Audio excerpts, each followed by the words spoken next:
नमस्कार, स्वागत है आप सभी का हमारी खास पेशकश में और मैं हूं आपके साथ कुमार कुणाल धीरज। आज बात करेंगे कांग्रेस के हल्ला बोल की। 4 जगह यानी हरियाणा, महाराष्ट्र, झारखंड और जम्मू कश्मीर में इस साल होने वाले विधानसभा चुनावों और एक प्रदेश यानी उत्तर प्रदेश में विधानसभा के उपचुनाव से पहले लोकसभा में विपक्ष के नेता राहुल गांधी ने एक बड़ा सियासी दांव चला है।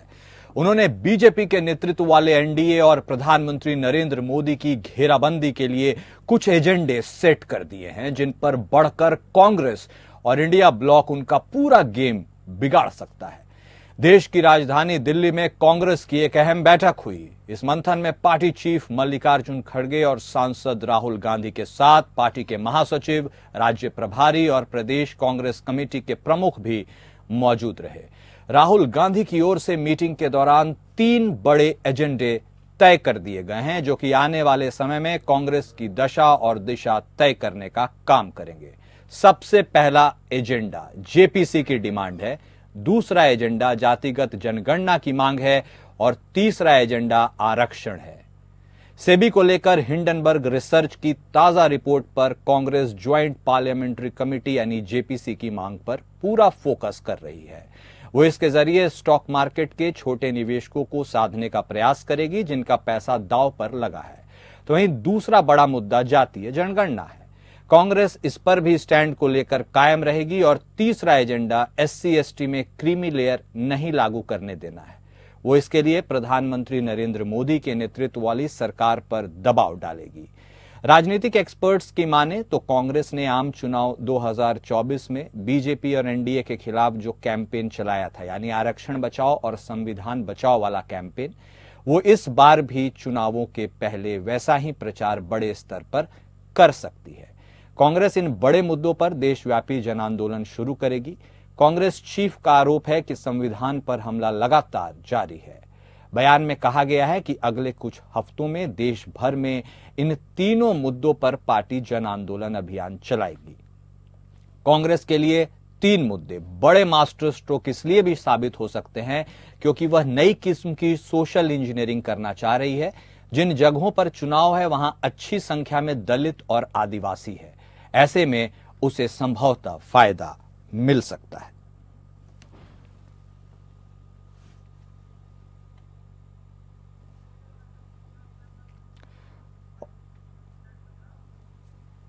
और इसी मुद्दे पर हम चर्चा करेंगे और इस चर्चा को और आगे बढ़ाने के लिए हमारे साथ हमारे 2 खास मेहमान जुड़ चुके हैं। बीजेपी की तरफ से शांत प्रकाश जाटव जी हैं, तो वहीं कांग्रेस की तरफ से राज शर्मा बतौर प्रवक्ता हमारे साथ जुड़े हैं। आप दोनों का हमारे इस खास पेशकश में स्वागत है। राज शर्मा साहब, सबसे पहले आप ही से एक सवाल की शुरुआत करेंगे कि राहुल गांधी की इस आंधी में आपको उड़ जाना है या अपना कोई और राग छेड़ना है, बताइए। मास्टर स्ट्रोक चला है उन्होंने, आप क्या जवाब दे रहे हैं? देखिए, हम जब हमें विपक्ष का जिम्मा दिया है तो हमारी जिम्मेदारी बन जाती है कि हम भारतीय जनता पार्टी से देश को बचाएं। जो देश बर्बाद हो रहा है और जहां इनकी प्रदेशों में सरकार है वहां जो बर्बाद हो रहा है उसे बचाएं। और इस बात को मान लीजिएगा कि मेरा तो मानना है कि राहुल गांधी जी की आंधी में ये समझ लीजिएगा भारतीय जनता पार्टी का पूरा कुटुंब उड़ जाएगा और देश बचा रहेगा। क्योंकि इन्हें देश ने 2014 और 2019 में भारतीय जनता पार्टी को बहुत ही प्यार से चुना गया था।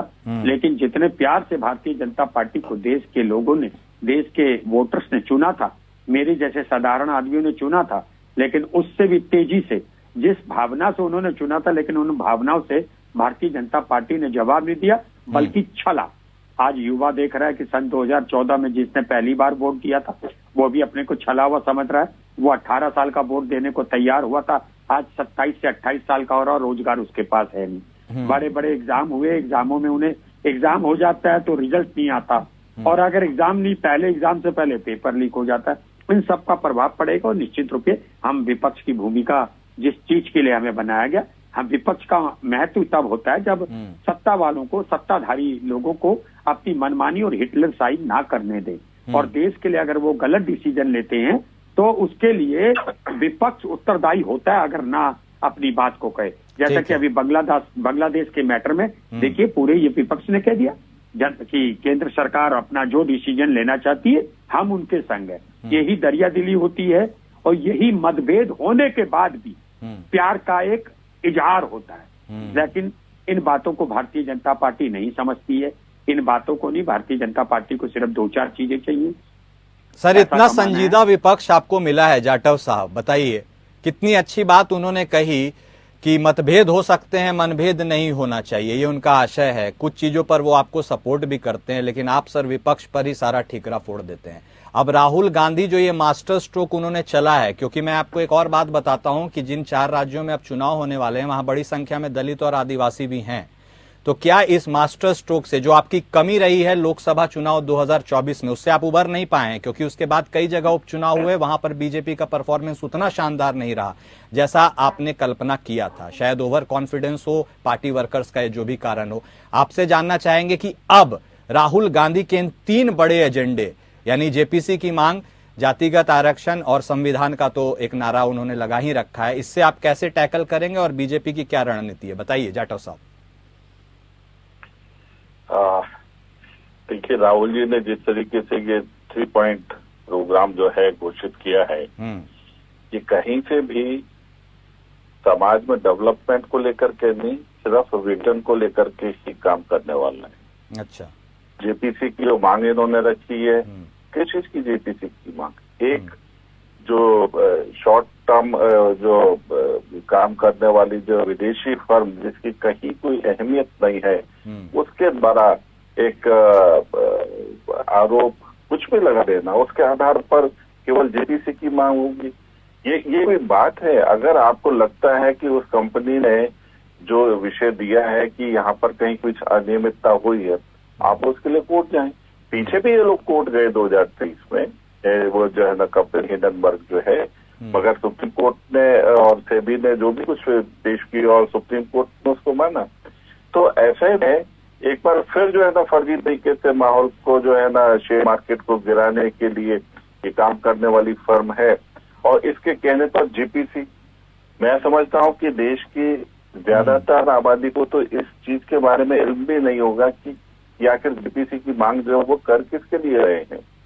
तो यहाँ पर किसी भी सूरत में जिस प्रकार से ये अराजकता करने की कोशिश कर रहे हैं जेपीसी की मांग को लेकर के, सिवाय अराजकता इसके अलावा कुछ नहीं। चलिए ठीक है, तो आरक्षण पे बता दीजिए, आरक्षण वाली मांग पे आप बता दीजिए। SC ST में क्रीमी लेयर की जो बात हुई थी सुप्रीम कोर्ट में, मैं पहले दूसरे बिंदु पे बात कर लेते, बताइए। जिस तरीके से ये जातिगत जो जनसंख्या की जो सेंसस करने की जो बात कर रहे हैं, तो वो सेंसस जो है जाति के आधार पर करना, ये ठीक है।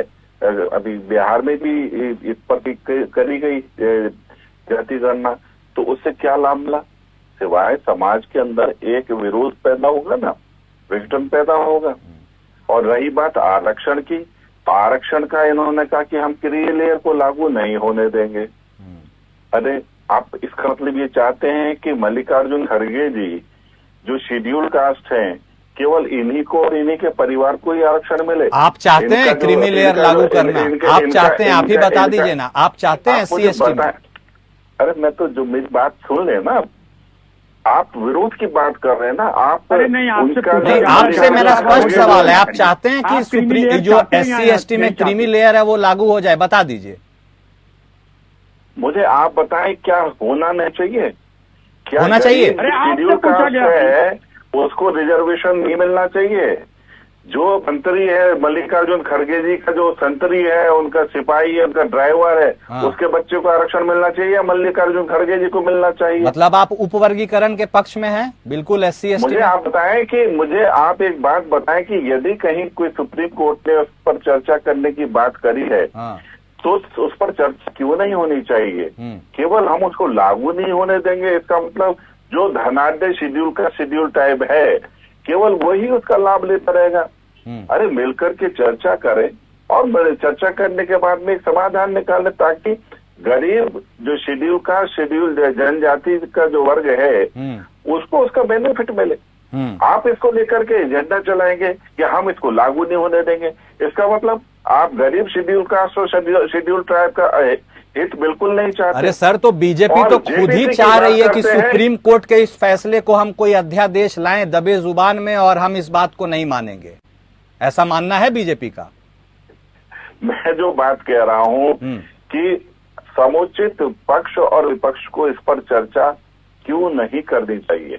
विपक्ष पहले तो तैयार था, समाजवादी पार्टी पहले तैयार थी, फिर दिखाई दिया कि नहीं है, चुनाव में कहीं गड़बड़ ना हो जाए, तो अब उन्होंने उसका विरोध करना शुरू कर दिया। सर, इस पे तो आप संयुक्त चर्चा चाहते हैं, लेकिन यदि बात आती है हिंडनबर्ग की, जेपीसी की, तो आप बोलते हैं कोई चर्चा नहीं करेंगे। सर, फिर सब पे चर्चा कर लीजिए, कोई भी एजेंसी हो, क्या दिक्कत है एक टेबल पे बैठ के बात करने? हिंडनबर्ग एक ऐसी फर्म ने आरोप लगाया है जिसकी कहीं कोई भी किसी तरीके की अहमियत नहीं है, उसके आधार पर जेपीसी जानते हैं ना सर, तो टेबल पे बैठ के बात तो कर ही सकते हैं ना तो सर। आप उसके लिए कोर्ट में जाए ना, वो वहां पर जाकर के देखें कि क्या गलत किया, किसने गलत किया। जिसने गलत किया है उसे टांग दें, जिसने गलत आरोप लगाया है उसको टांगे। ठीक है, मगर ये क्या कि जो है ना, पार्लियामेंट्री कमेटी जो है वो जांच करेगी। अरे ऐसा कोई मामला हो जिसमें दिखाई दे साफ साफ स्पष्ट तौर पर, और अगर वहां पर कहीं कोई अनियमितता दिखाई दे उसके बाद जेपीसी करते रहे। ठीक है, राज शर्मा साहब, राहुल गांधी और बतौर इंडिया, ठीक है सर, सुन लिया आपकी बात।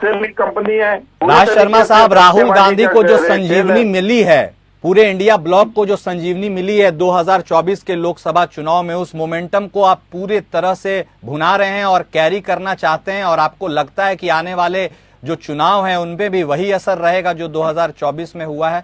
आरक्षण वाली बात तो आपने सुनी ली शांत प्रकाश जाटव साहब की। मैं एक बात कहना चाहता हूं। बिल्कुल कहिए। अब सब 2014 से ये लोग ऊपर गए थे, अब इनका नीचे आने का दौर शुरू हो चुका है। अच्छा। और अभी आप ही सुन रहे थे और आपको देखने वाले करोड़ों दर्शक भी सुन रहे थे कि भारतीय जनता पार्टी के नेता शांत कुमार जाटव जी को ये भी नहीं पता कि इन्हें क्रीमी लेयर में करना क्या है। इन्हें यही नहीं पता कि क्या चाहती है पब्लिक और क्या इनकी सरकार करना चाह रही है। इनको ये नहीं, इन्होंने एक बार ये नहीं कहा कि हाँ हम चाहते हैं कि क्रीमी लेयर को ना मिले। दूसरी बात, अभी इन्होंने एक बहुत अच्छी बात बोली कि साधारण इंसान को, ज्यादातर इंसानों को जेपीसी की क्या मांग है, जेपीसी क्या होती है पता ही नहीं। मान्यवर, आप ही के संग के टीवी में बैठते हुए मैं कहता हूं, पर कैपिटा इनकम, जीडीपी, ये साधारण आदमी, मेरे जैसा किसान आदमी नहीं जानता है। किसान आदमी तो ये जानता है उसे डीजल कितने रुपए सस्ता मिला, किसान आदमी तो ये जानता है उसे टमाटर, आलू, प्याज कितने रुपए सस्ता मिल रहा है, और किसान आदमी, साधारण आदमी ये जानता है कि उसका यूरिया उसको कितनी आसानी से और पूरा का तोल में मिल रहा है, नहीं मिल रहा है। आप लोग कोई जवाब नहीं देते। अभी कुणाल भाई आपने देखा होगा, आप पूछ रहे थे क्या आप रिजर्वेशन के लेयर वाले के खिलाफ है या पक्ष में, तब मुझे कहने दो। आप लोगों को कहते कहते 11 साल हो गया, इस देश को क्या मिला? मुफलिसी के सिवाय इस देश को आपकी भारतीय जनता पार्टी की सरकार ने कुछ नहीं दिया। मैं तो सिर्फ इतना कहना चाहता हूं, इस देश के लिए, ये देश आपको और आपके नेताओं को याद रखेगा। आप लोग इस्तीफा दो और विपक्ष में काम करो। आप लोग अच्छा विपक्ष तो हो सकते हो, लेकिन अच्छा पक्ष नहीं हो सकते। और तीसरी बात में एक बात कहना चाहता हूं, जेपीसी की मांग से इन्हें क्या दिक्कत है, क्या प्रॉब्लम है? भाई हो जाए। और फिर हम अडानी के लिए कह रहे हैं, अंबानी के लिए कह रहे हैं, प्रधानमंत्री के लिए तो कुछ नहीं कह रहे ना। हम हिंडनबर्ग की रिपोर्ट में माधवी जी के लिए कह रहे हैं ना। आपने तो चुना है माधवी जी को। मुझे जाटव जी से कुणाल भाई एक सवाल का जवाब चाहिए। आखिर भारतीय जनता पार्टी के नेता तथा हमारे देश के प्रधानमंत्री ने माधवी जी पे ऐसी क्या क्वालिफिकेशन देखी कि आईएएस की जगह एक बिजनेसमैन को सेबी का चेयरपर्सन बना दिया, प्रमुख बना दिया? आखिर देयर इज समथिंग गड़बड़, there is something black at the bottom. Jatav साहब जवाब देंगे? कुछ कहना चाहते हैं क्या? क्या कहना चाहते हैं, मेरी तो समझ में आ नहीं रही है। अच्छा। किसान नेता इसके लिए पढ़ाई करना जरूरी है, समझने के लिए पढ़ाई करना जरूरी है। केवल यहाँ पर चले जाएंगे, कोई चीज का तो मालूम है नहीं कि क्या चीज है। ये हिडनबर्ग मेथड है क्या? चलिए, एक हिंडनबर्ग का जिन तो एक बार फिर उठाया, लेकिन जाटव साहब एक स्ट्रेट सवाल मैं आपसे पूछ रहा हूं। चलिए टॉपिक पे ही रहते हैं। एक स्ट्रेट सवाल है, कांग्रेस ने अपना एजेंडा तय कर दिया है, आपका क्या एजेंडा है? What is your agenda sir for the upcoming elections? Congress ने तो तय कर दिया, आप भी बता दीजिए। नहीं, हम लोग विकास पर काम कर रहे हैं, विकास पर ही हम करेंगे। अच्छा, हमें किसी प्रकार का कोई ये एजेंडा जो जाति को लेकर के या पीडीए जैसे कुछ फर्जी इश्यूज को लेकर के हमारा नहीं है। हमारी हर एक योजना हर व्यक्ति के लिए है। इस देश का कोई भी व्यक्ति, चाहे वो किसी भी जाति का है, चाहे वो किसी भी धर्म का है। अरे 2014 से पहले तो लोगों को ये नहीं मालूम था कि शौच कहाँ करना है। कांग्रेस के टाइम में सड़क के किनारे शौच करा करते थे। 14 करोड़ लोगों को हमने उनके घर में शौचालय बना के दिए। ये शर्मा जी क्या बात कर रहे हैं, जो किसान नेता बैठे हुए हैं, लोटा लेकर के, बोतल लेकर के शौच करने के लिए चले जाते थे। आज स्वच्छ भारत है, आज पूरे देश में कहीं पर भी सड़क के किनारे कोई बैठ करके शौच नहीं कर रहा है। ये बात बना रहे हैं हमसे, ये मुकर्रा करेंगे। इनके सोच पर जो है आग पर पर्दा बना हुआ था। 4.5 करोड़ लोगों को हमने मकान दिए और अनवरत देंगे, आगे भी देंगे हम 3 करोड़ लोगों को मकान। ये हमारे जिले में है और इसके कारण से जनता हमें चुनने वाली है। सर सुशासन की बात कर रहे हैं राज शर्मा साहब, जाटव साहब सुशासन की बात कर रहे हैं, विकास की बात कर रहे हैं, डेवलपमेंट की बात कर रहे हैं, और इसी पर अपने जनता को लुभाने की कोशिश कर रहे हैं। जवाब दीजिए। क्या चीज? सुशासन, विकास, डेवलपमेंट, गति, तरक्की, यही उनका एजेंडा है, यही उनका फोकस है। जनता इसी पे वोट देगी, वो कह रहे हैं। आपका काउंटर। इनका सुशासन की परिभाषा बताता हूं। इनकी सुशासन की परिभाषा है, पहले गुंडे महिलाओं का रेप करते थे, अब पुलिस थानेदार रेप करता है। पहले सामान्य आदमी ऐसी विचक्षण आदमी पकड़ लेता था। बात कर लिया करो किसान नेता शर्मा जी, ये सुशासन है। मुंह उठा करके कुछ भी बोल देना। वो जो रेप की बात करते हैं वो आपकी नीतियों के ऊपर लागू होती है। ऐसे मुंह फाड़ करके रेप नहीं पूछता हूँ। बोलने दीजिए जाटव साहब, बोलने दीजिए उनको अपना पक्ष रखने दीजिए, फिर आप जवाब दीजिएगा। जाटव साहब एक मिनट। आपने बोला, उन्होंने नहीं बोला, अब उनको भी बोलने दीजिए। मेरी बात का जवाब दे दें शांता कुमार जी। क्या शांता कुमार जी जब बचपन में 12-13 साल के थे, ये सोच करने कहाँ जाते थे? ये बताएं, अपना बताएं पहले। ये कहाँ जाते थे? जंगल में जाते थे। तुम्हारे कारण से, तुम्हारी पार्टी के कारण से जंगल में जाते थे। सब जानता हूँ। और तीसरी बात लेकर के जंगल में जाना पड़ता था। हम आए सरकार में, इसके लिए हमने तरीका बताया कि शौच करने के लिए कहाँ जाया जाता। कांग्रेस ने तो लोटा दे करके रखा। सर आपकी जाटव साहब विकास की गति इतनी तेज थी तो लोकसभा चुनाव में आपकी संख्या क्यों घट गई? 2022 तक तो आपने भी किसानों को एमएसपी देने एमएसपी देने की बात कही थी ना, एमएसपी देने की बात कही थी ना किसानों को, आपने दिया क्या? पार्टी ने दुष्प्रचार किया है। ये जो कागज है ना, हाँ, इसके कारण से लोगों को इन्होंने गुमराह किया है। झुट्टा पार्टी थी। शर्मा जी बैठे, मतलब आपके विकास की गति की छवि उतनी प्रोमिनेंट नहीं थी और उनके दुष्प्रचार से आपके वोट कम हो गए। बताइए तो ये कोई बात नहीं करो यार, बात बोलते हो तो समझ लिया करो। ये क्वेश्चन टू क्वेश्चन बोलने से हमारी भी बात रह जाती है। एक बार सुन लिया करो। नहीं तो मेरा भी तो स्पष्ट सवाल है, आपने जितने वादे किए थे आपने वो वादे पूरे कर दिए। बैठालते क्यों? आपने वो वादे पूरे कर दिए क्या? बताइए ना, सारे वादे पूरे कर दिए? हमने वादे पूरे किए, मगर हमारे सामने कांग्रेस और समाजवादी पार्टी ने इस प्रकार के फर्जी गारंटी कार्ड तैयार करके कि हम 1 जुलाई से तुम्हारे खाते में 8500 रुपए डालेंगे। अगर भाजपा जो है इसको 400 सीटें मिल गई, ये संविधान खत्म कर देगी, आरक्षण खत्म कर देगी, है। और पीडीए का फार्मूला जिसमें ये पिछड़ा, दलित और अल्पसंख्यक की बात करते थे, इन्होंने लोकसभा में नेता प्रतिपक्ष बनाया, वो मुसलमान को नहीं बनाया, ना शेड्यूल कास्ट को बनाया।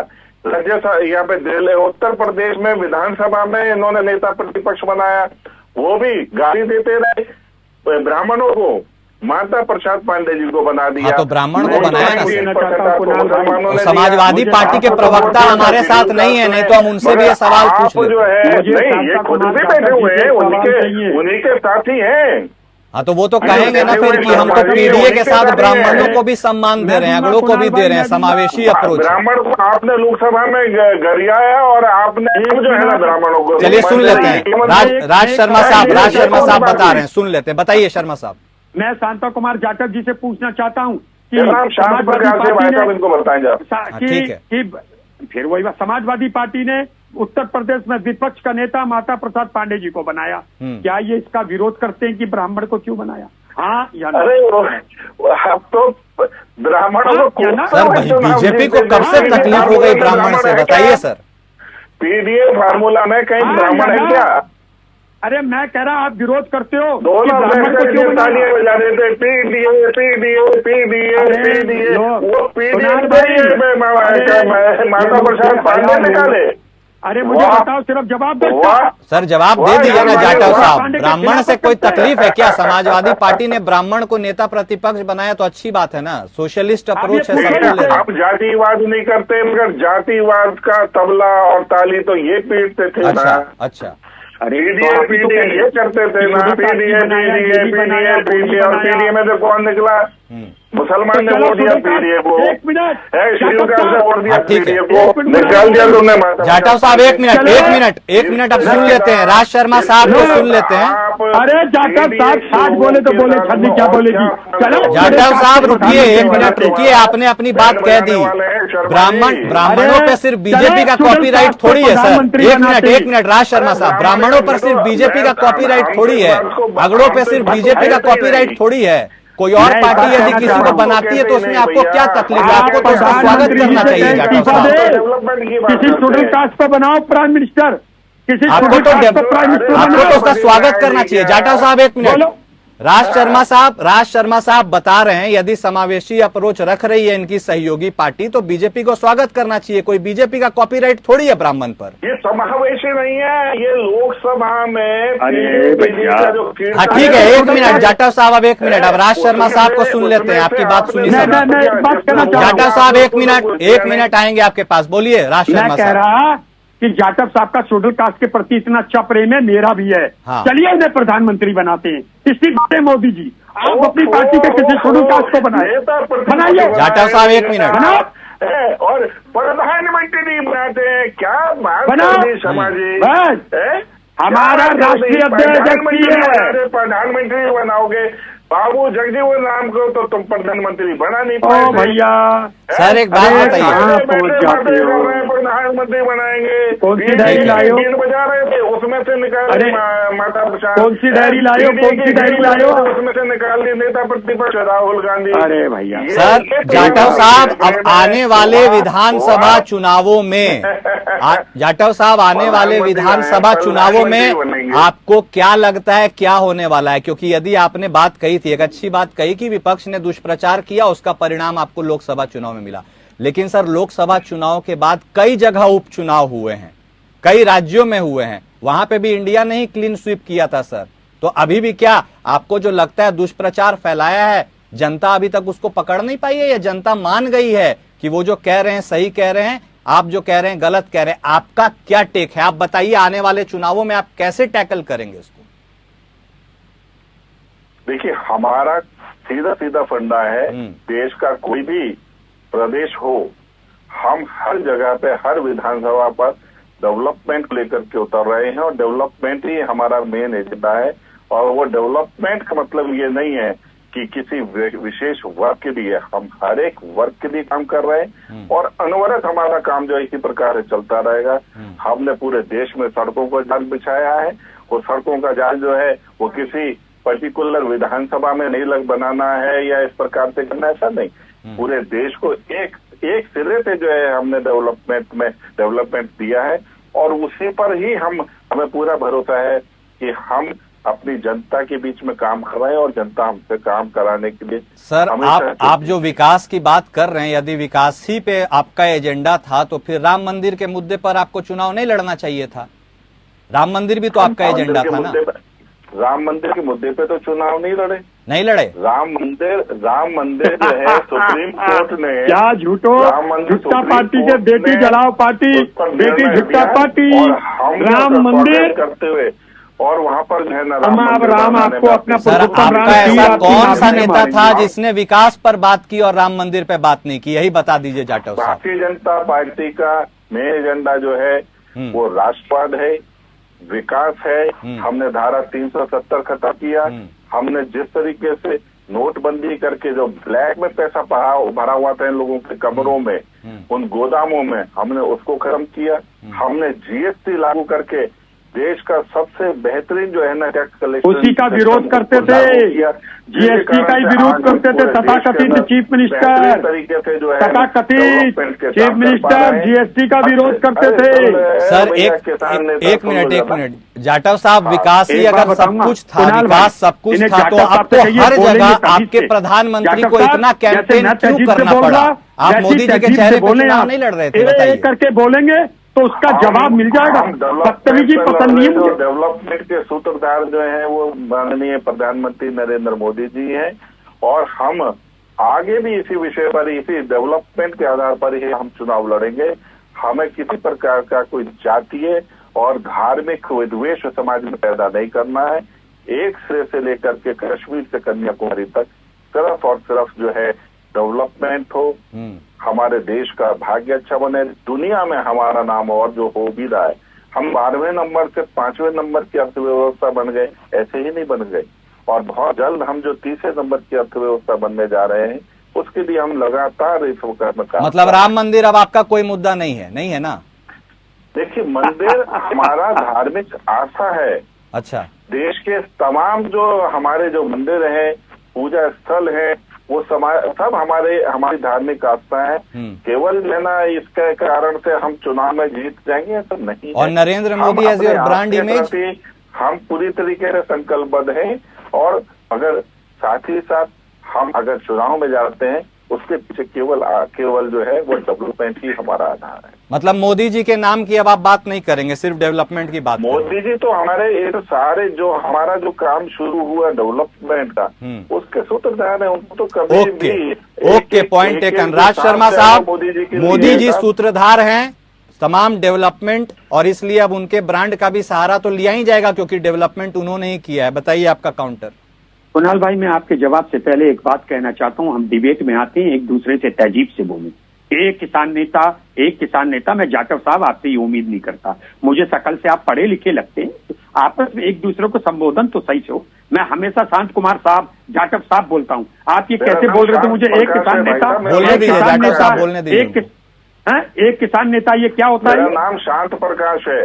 अरे जो भी हो, मैं जाटव साहब समझता हूँ। मैंने साहब लगाया होगा, तहजीब से बोला होगा। आप ऐसे बदतमीजी से कैसे बोल देते हैं? एक किसान नेता सुन, एक किसान नेता सुन, ये सीखा है आप लोगों ने पढ़कर? किसान नेता सुनो, आपने कहा नहीं, कि मैं एक क्या होता है? एक क्या होता है? मैं कहूँ एक जाटव सुन, मैं कहूँ भैया किसान नेता, नहीं, मैं कहूँ एक जाटव सुन। आप बोला करो तहजीब से, आप जो जैसे हम बोलते हैं। माल खटा चाहते हो आप करें।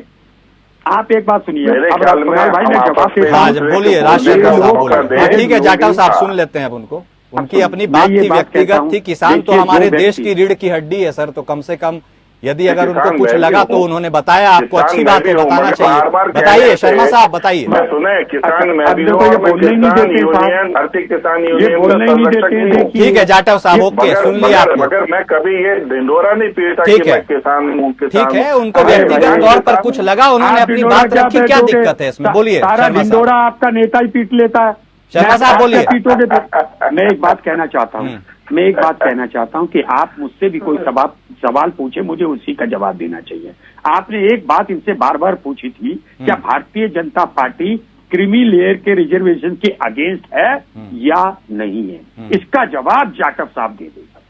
जैसे अभी सारा डिस्कशन चल रहा था जब आप और इनके बीच में, तो ये इतना बता दें जाटव साहब, क्या आप क्रीमी लेयर का जो सुप्रीम कोर्ट ने कहा है उसका समर्थन करते हैं या उसके खिलाफ?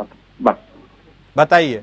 देखिए, हाँ बिल्कुल, मैं जो है व्यक्तिगत रूप से मैं खुद शेड्यूल कास्ट हूँ, और मैं व्यक्तिगत रूप से सुप्रीम कोर्ट का जो डिसीजन है क्रीमी लेयर को रिजर्वेशन जो है वो नहीं मिलना चाहिए, मैं उसका पक्ष में हूँ। गरीब लोगों को जो शेड्यूल ट्राइब है उनको आरक्षण मिलना चाहिए, मैं उसके पक्ष में हूँ। तो फिर पार्टी क्या कर रही है आपकी? सरकार है, अब मैं बोल रहा हूँ ना, और जो हमारी सरकार, चूंकि हम सरकार में है, तो सरकार में सभी पक्षों के मत के बाद में ये सब चीजें निर्णय होते हैं। सरकार यदि सभी पक्षों को पक्ष और विपक्ष सब मिलकर के चर्चा करें। चलिए ठीक है, चर्चा करें, ठीक है सर, चर्चा तो जब होगी तब होगी, लेकिन कोई बात स्पष्ट नहीं निकल रही है। हमारे पास समय की कमी है, माफी चाहेंगे। फिलहाल कांग्रेस का हल्ला बोल में आज हमारे साथ इतना ही। नमस्कार।